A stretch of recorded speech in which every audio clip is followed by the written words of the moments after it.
Idia of the Benin Kingdom, written by Ekiuwa Aire, illustrated by Alina Shabilnik. Unfortunately, there is some construction going on outside, so sorry if you can hear those noises.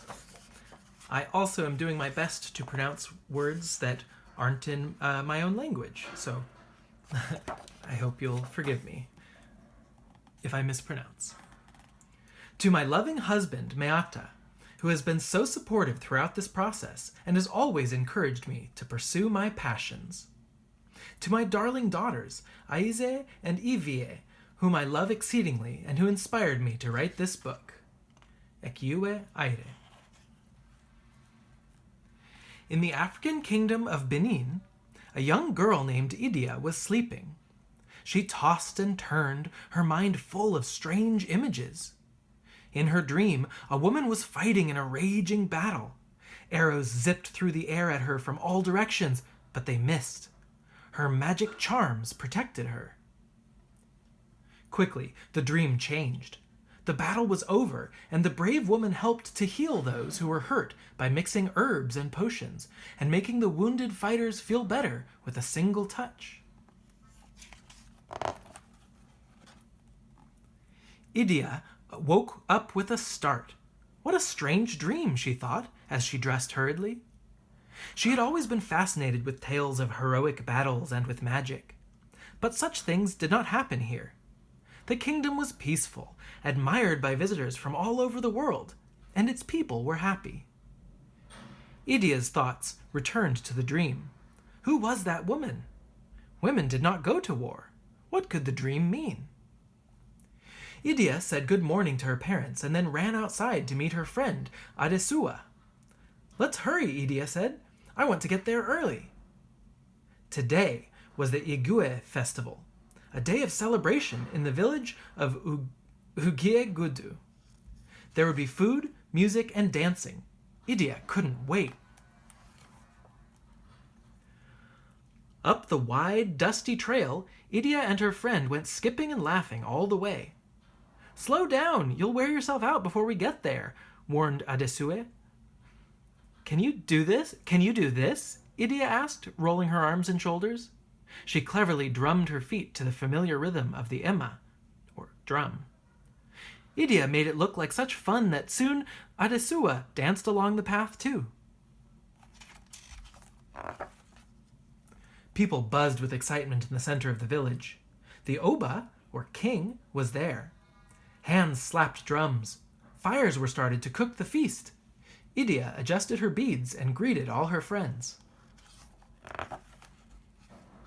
The young villagers had learned a special dance for the occasion. Idia performed as though she had been born dancing. She held her head high as her arms and legs moved in perfect time to the rhythm. People clapped, and her parents beamed with pride. You dance beautifully, Idia's father told her afterwards. Idia smiled, happy that her father had noticed how she danced. But the dream was still on Idia's mind. She couldn't get it out of her head. Maybe she should talk to her father about it. He was a village elder and a warrior. Erha, father, she said, tell me what it is like to be a warrior. Her father was a wise man. It is hard work, he said, and a big responsibility. But what is it like? Idia persisted. Why must we have war? What is the meaning of the warrior's secret ceremonies? Are you afraid when you fight? So many questions, said Idia's father. You will not need to be a warrior, Uvbi, little girl. You should spend your time having fun dancing. However, the dream would not let her rest. Maybe I can't be a warrior, she said, but can I learn some of the things that a warrior learns? Her father sighed when he saw that his daughter would not give up.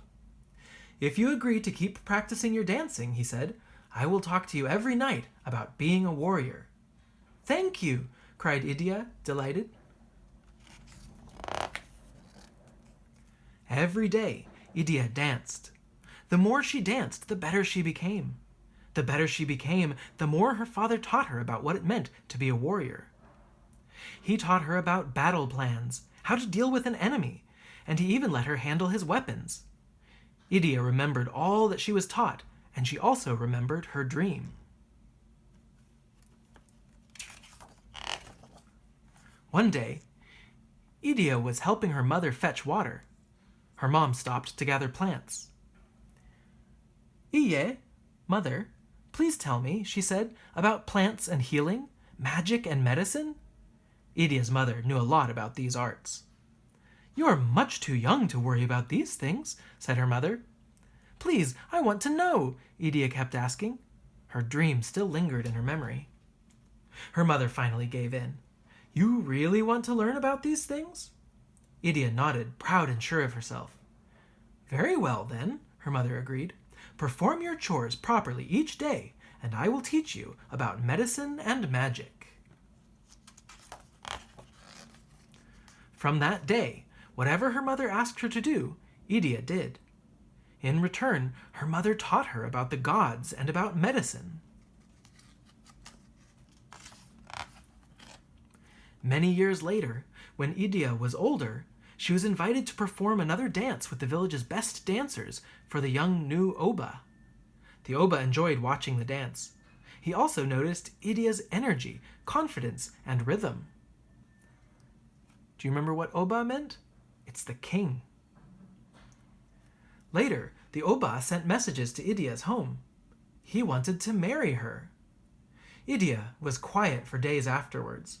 It would be unwise to refuse the Oba, but she didn't know if marrying him was the right thing to do.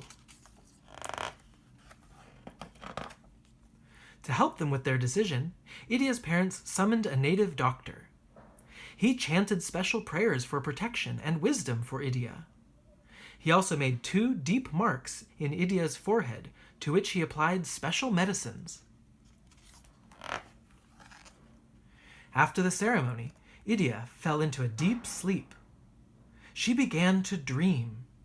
It was the same dream that she had had as a child, but now that she was older, she could understand it clearly. She was the woman in the dream. She was a queen, and her young son was a king. There were many bad people who were his enemies, and they brought war to his kingdom. When Idia woke, she knew she must marry the Oba. Thanks to her dad, she knew everything she needed to know about ruling a kingdom. She was also very good with medicine and magic, thanks to her mother. The kingdom of Benin would need her. Rising, Idia rushed to her parents and told them about her dreams. "Osanobua, God, has given you these dreams to show you your path," said her mother. "You have always followed your heart, and you must do so now," said her father. "Your Ehi, guardian angel, has determined your destiny. Your heart will lead you to where you are meant to be." When the day came for Idia to be married, her parents hugged her tightly. "Go bravely," said her father, "with joy and happiness, and promise me that, as you become a wife, mother, and warrior, you will not forget to dance." "I will never forget," answered Idia, "and I will never forget you and mother. I will be a strong, dancing warrior queen and make you both proud."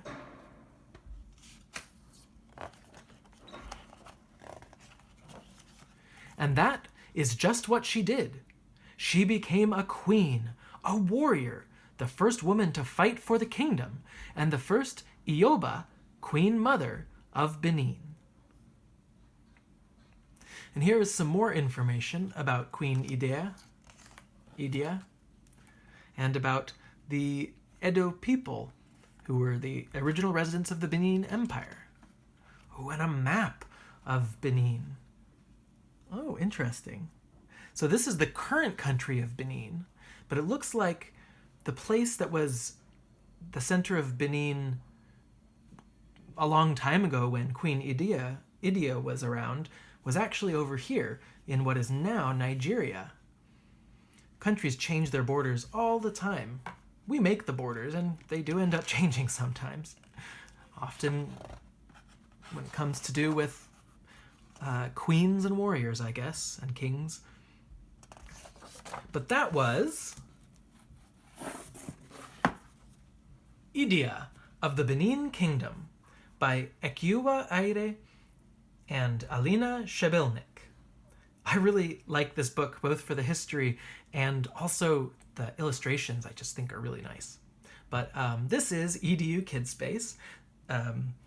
You can subscribe for more books and lessons and the occasional cat video. Hit the bell button to be notified when I put out new videos. And if you want to learn more about ancient kingdoms of Africa or any other topic, just send me a message on the channel.